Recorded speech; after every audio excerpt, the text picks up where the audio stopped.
C'est une affaire qui avait fait beaucoup de bruit. Au début du mois dernier, la ville d'Angers annonçait en effet l'arrêt des festivals Tour de Seine et Angers l'été, ainsi que la fin de son aide financière au Festival du Scoop.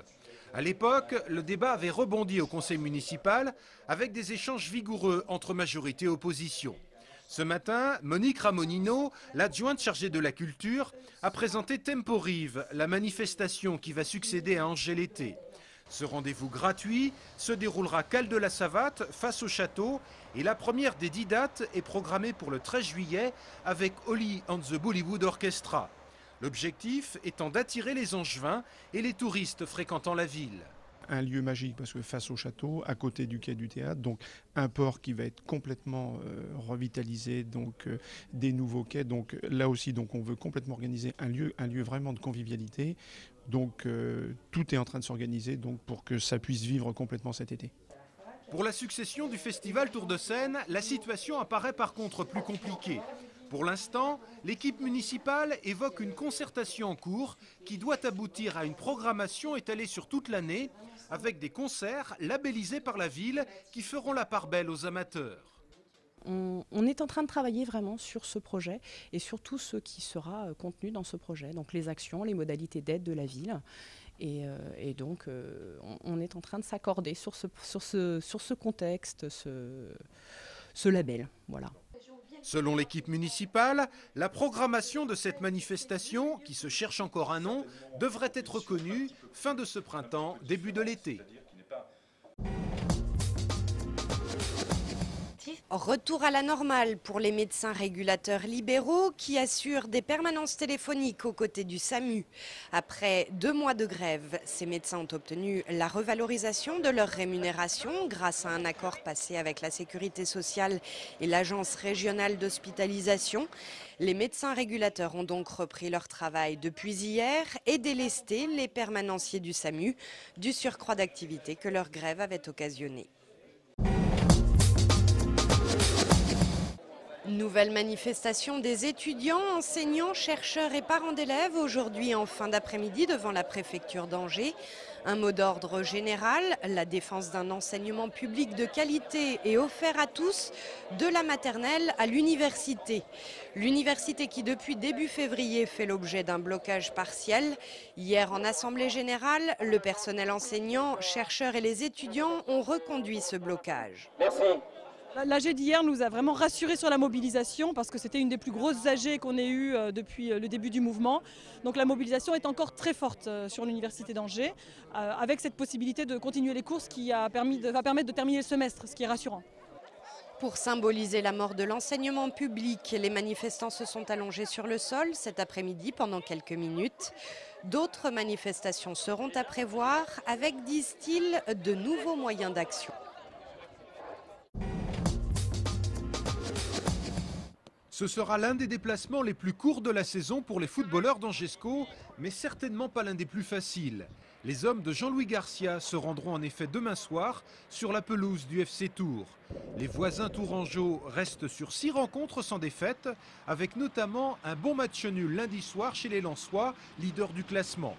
Un classement qui montre également que les joueurs d'Indre-et-Loire sont la meilleure équipe à domicile, avec 32 points pris sur 42 possibles.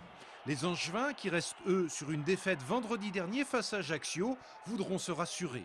On s'attend à un match très très difficile et c'est pour ça qu'on y va avec beaucoup de détermination et l'envie de retrouver le visage que l'on a montré notamment à Troyes, qui nous avait permis de nous imposer, mais voilà, avec beaucoup d'humilité aussi, parce qu'on sait que cette équipe tourangelle est très très dangereuse à domicile. En cas de défaite demain soir, les Angevins savent qu'ils compromettraient leur chance d'accéder à la Ligue 1. A noter que cette rencontre entre le FC Tours et Angesco sera diffusée sur l'antenne d'Angers 7 en intégralité, lundi à partir de minuit et mardi à 16h30 et 21h30. Voilà une bonne nouvelle. À partir de ce week-end, de nombreux musées nationaux seront gratuits pour les moins de 26 ans. L'objectif est de développer encore plus l'accès à la culture. Sachez qu'en Maine-et-Loire, cette mesure s'appliquera au château d'Angers ainsi qu'à l'abbaye royale de Fontevraud. Jusqu'à présent, les 18-25 ans bénéficiaient déjà de tarifs réduits. Désormais, ces lieux seront entièrement gratuits pour les moins de 26 ans. Vous allez sans doute être déçus. Hier, on vous annonçait la présence à Angers en septembre prochain de Tony Parker et de sa femme, Eva Longoria, dans le cadre du tournoi international ProStar. Eh bien, c'était notre poisson d'avril, on est vraiment désolé.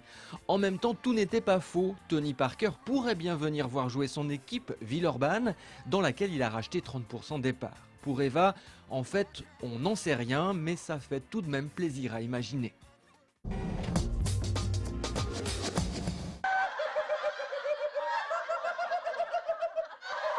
Et si le rire était le meilleur antidote contre la crise?